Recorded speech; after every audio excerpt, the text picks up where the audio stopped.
कथेचं नाव आहे प्रवास तिच्या स्वप्नांचा, भाग 7. रात्री मस्तपैकी पावभाजीवर ताव मारून नंतर सोहमसोबत निवांत गप्पा मारून जान्हवी तिच्या मावशीच्या घरी निघून गेली. दुसऱ्या दिवशी जान्हवी आणि स्वानंदी टॅक्सीने कॉलेजला आल्या.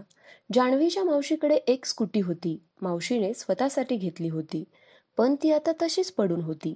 त्यामुळे तिने ती जान्हवीला कॉलेजला घेऊन जायला सांगितले.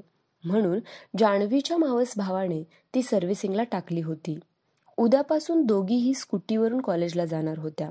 त्यामुळे जान्हवीने जबरदस्ती स्वानंदीला बस पास कॅन्सल करायला सांगितले होते.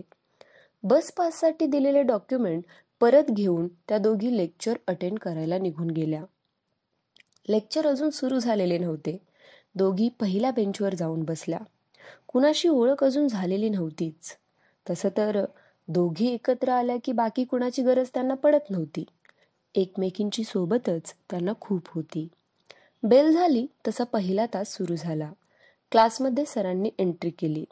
श्री रजत प्रजापती सर, साधारण 28-29 वय असणारे, दिसायला देखणे. कॉलेजमधील कितीतरी मुली त्यांच्याकडे नुसत्या पाहतच राहायच्या. उंची 5 फूट 3 इंच, फॉर्मल ब्लॅक पॅन्ट आणि त्यावर व्हाईट इन केलेला शर्ट, थोडा उभट चेहरा, डोळ्यांवर चौकोनी फ्रेमचा चष्मा, उजळ रंग आणि बांधेसूद शरीर.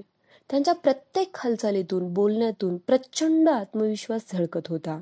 काहीसे भारदस्त व्यक्तिमत्व होते त्यांचे. लहानपणापासूनच एक उत्तम शिक्षक व्हायचे हे त्यांचे स्वप्न होते आणि त्यांनी ते स्वतःच्या हिमतीवर कष्ट करून पूर्ण केले होते. जान्हवी तर आजच लेक्चरला बसली होती, पण स्वानंदीनेही त्यांना आज पहिल्यांदाच पाहिले होते. एवढे हँडसम टीचर पाहून तर जान्हवी लगेच स्वानंदीला म्हणाली, सानू, आत्ता मला समजलं, ह्या कॉलेजमध्ये सायकॉलॉजी डिपार्टमेंटला मुलीच का जास्त आहेत ते. क्लासभर एक नजर फिरवत हळू आवाजात जान्हवी बोलत होती. सानूला काहीच समजलं नाही.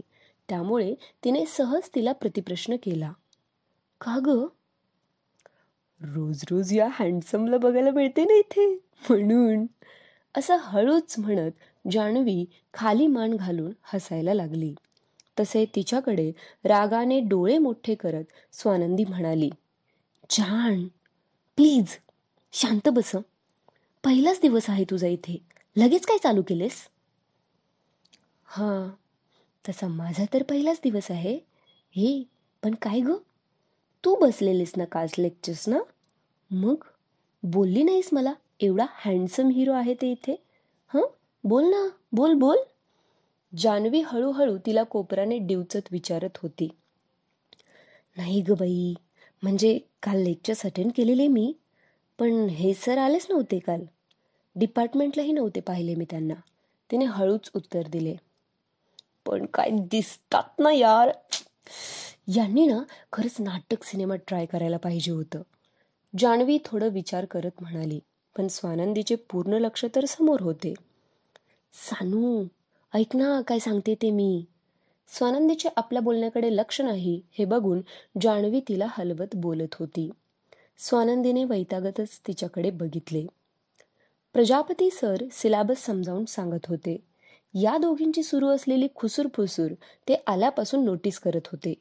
दोघीही त्यांना नवीन दिसत होत्या. फर्स्ट आणि सेकंड इयरला दोघींना बघितल्याचे त्यांना आठवत नव्हते.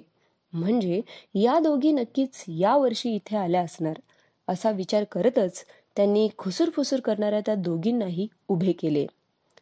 सरांनी आपलं बोलणं ऐकलं वाटतं असा विचार करतच स्वानंदी आणि जान्हवी खाली मान घालून उभ्या राहिल्या. New admission? प्रजापती सरांनी हाताची घडी घालत दोघींकडे बघत विचारले. तशी दोघींनी वर बघत यस सर असं उत्तर दिले. आज पहिल्यांदाच बघितलं का मला? त्यांनी परत विचारले.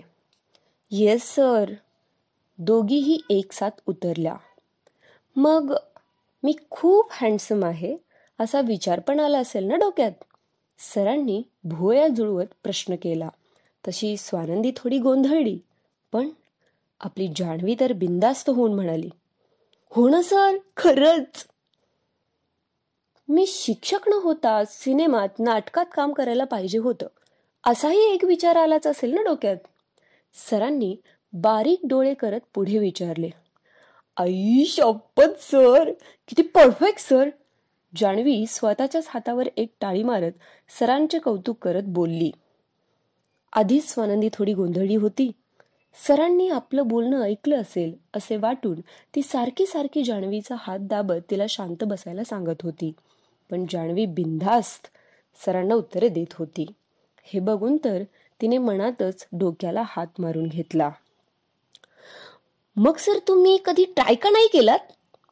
जान्हवी उत्सुकतेने पटकन बोलून गेली. तसा तिचा प्रश्न ऐकून प्रजापती सर शांतच झाले.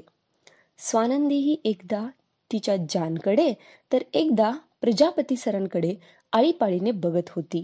आता पुढे काय होईल या विचारातच तिने मनातच परत एकदा कपाळावर हात मारून घेतला. क्रमशः